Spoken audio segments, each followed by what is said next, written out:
အားလုံးပဲမင်္ဂလာပါ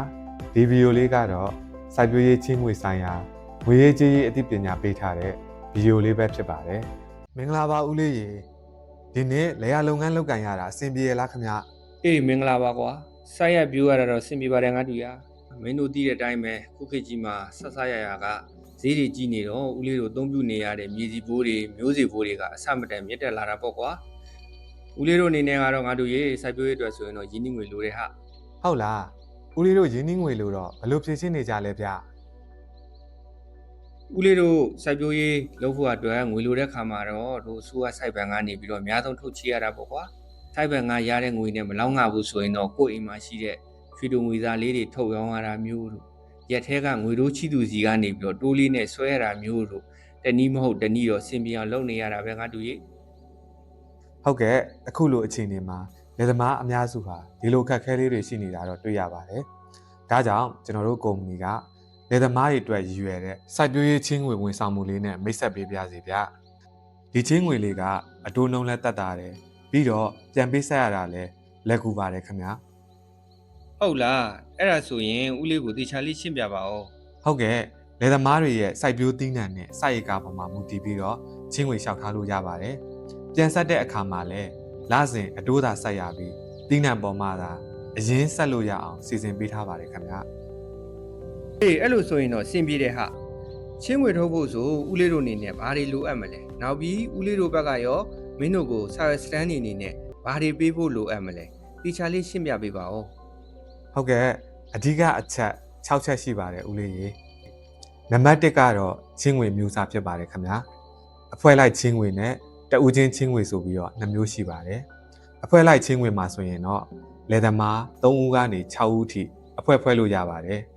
်အပြန်အလှန်အာမခံတဲ့သဘောပေါ့ဗျာအရက်စကားရဆိုရင်တော့ဝိုင်းကျုပ်စနစ်လို့လည်းခေါ်ဆိုပါတယ်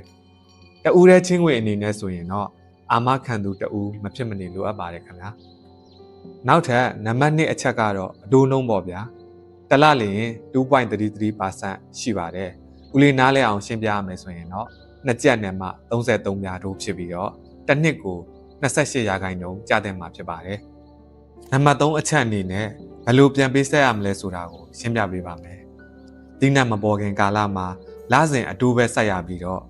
့သီးနှံရိတ်သိမ်းပြီးမှအရင်နဲ့အတိုးကိုနှစ်ခါခွဲဆက်ရမှာဖြစ်ပါတယ်ဗျ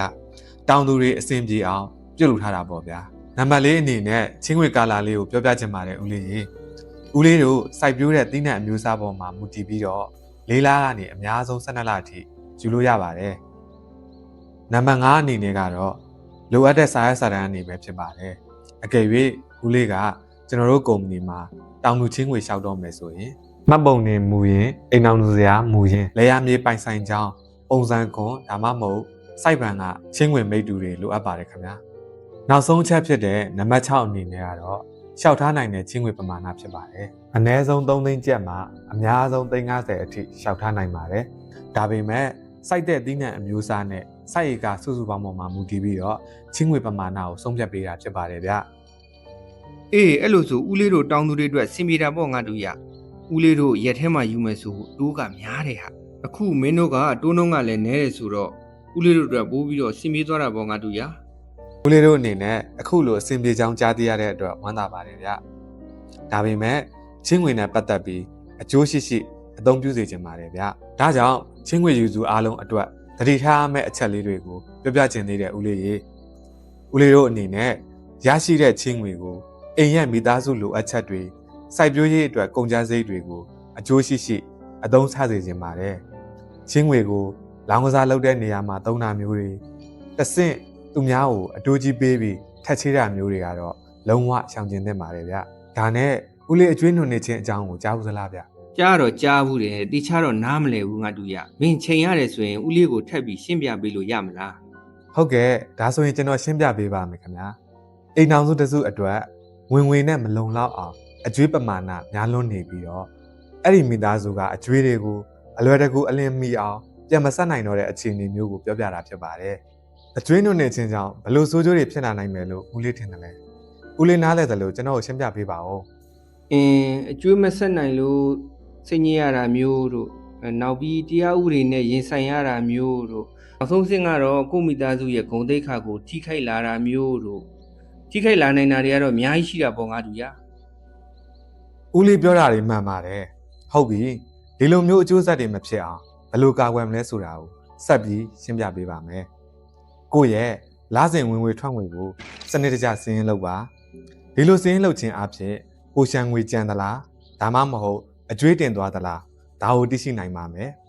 လိုအပ်တာပဲဝယ်ပြီးတော့မလိုအပ်တဲ့ဈေးကြီးတဲ့ဇင်ငံပစ္စည်းတွေကိုအလွန်မင်းဝယ်သုံးတာမျိုးကိုရှောင်ကျဉ်ပါ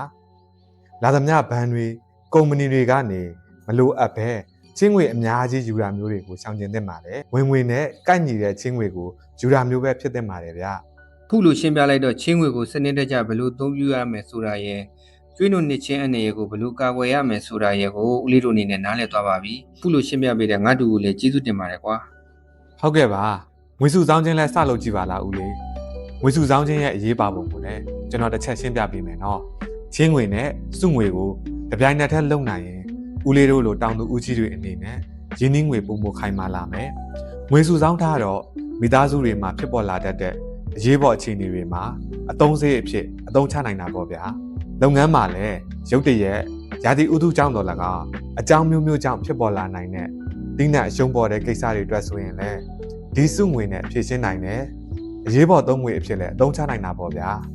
ဒါကြောင့်ကျွန်တော်အနေနဲ့မဖြစ်မနေငွေစုဆောင်းခြင်းလဲလုပ်ဖို့တိုက်တွန်းချင်ပါတယ်ဗျ တောင်သူချင်းငွေကလယ်သမားတွေအတွက်ဘယ်လောက်ထိစင်ပြေနိုင်မယ်ဆိုတာရဲ့စုငွေကဦးလေးတို့အတွက်ဘယ်လောက်ထိရေးပါတယ်ဆိုတာရဲ့ကိုငါတို့ရှင်းပြလို့ဦးလေးတို့နားလည်သွားပါပြီကွာခုလိုမျိုးဦးလေးတို့ကိုချိန်ပေးပြီးတော့စိတ်ရှိလက်ရှိနဲ့ရှင်းပြပေးတဲ့ငါတို့ကိုလည်းကျေးဇူးတင်ပါတယ်ကွာ ဟုတ်ကဲ့ကျွန်တော်တို့အလိုင်းယန်းက